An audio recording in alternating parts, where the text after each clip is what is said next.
اعوذ باللہ من الشیطان الرجیم بسم اللہ الرحمن الرحیم۔ جزیرہ خضرہ کے زیر عنوان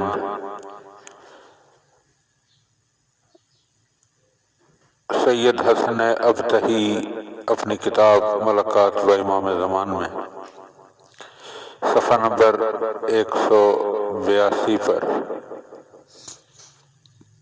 کچھ وظائف تحریر فرماتے ہیں اور فرماتے ہیں کہ یہ وظائف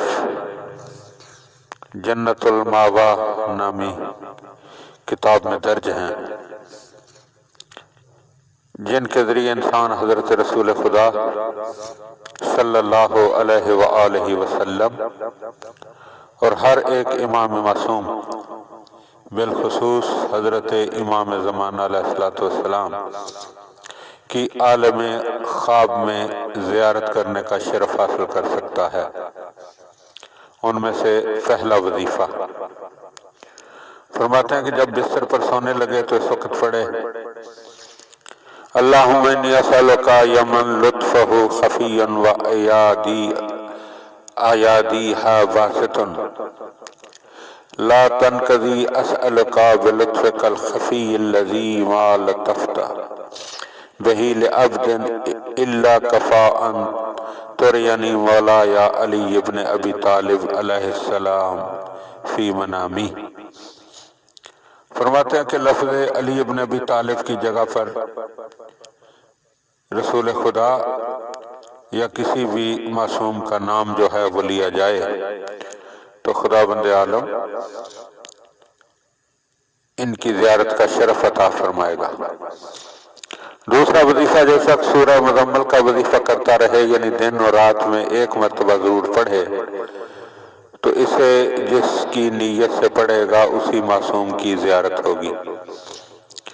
تیسرا وظیفہ کہ جو انسان بھی غروب آفتاب کے وقت سورہ القدر کی 100 مرتبہ تلاوت کرے اور اسے حضرت محمد مصطفیٰ صلی اللہ علیہ وآلہ وسلم یا جس معصوم کی زیارت کرنے کی نیت سے پڑھے گا بالخصوص حضرت امام زمان علیہ السلام تو اسے وہ زیارت نصیب ہوگی۔ چوتھے نمبر پر جو آدمی بھی سورہ جن کی ہمیشہ تلاوت کرتا رہے رسول خدا صلی اللہ علیہ وآلہ وسلم یا ائمہ معصومین میں سے جس کی بھی زیارت کی نیت کرے اسے وہ زیارت نصیب ہوگی۔ پانچویں نمبر پر جو شخص شب جمعہ آدھی رات کے وقت سورۃ الکافرون کی تلاوت کرے اور اسے حضرت رسول خدا یا ائمہ اطہار علیہ السلام میں سے جس کی زیارت کا قصد کرے تو انشاءاللہ اس کی خواب میں زیارت ہوگی۔ چھٹے نمبر پر فرماتے ہیں کہ جو شخص 7 روزے رکھے اور رات کو سوتے وقت باوضو ہو کر 7 مرتبہ دعائے مجیر پڑھے تو اسے جس نیت سے پڑھے گا اسی امام کی اسے زیارت نصیب ہوگی۔ 7ویں نمبر پر فرماتے ہیں جو انسان رات کو سوتے وقت وضو کر کے صحیفہ سجادیہ کی دعا جو مجیب الدعوات میں نقل کی گئی ہے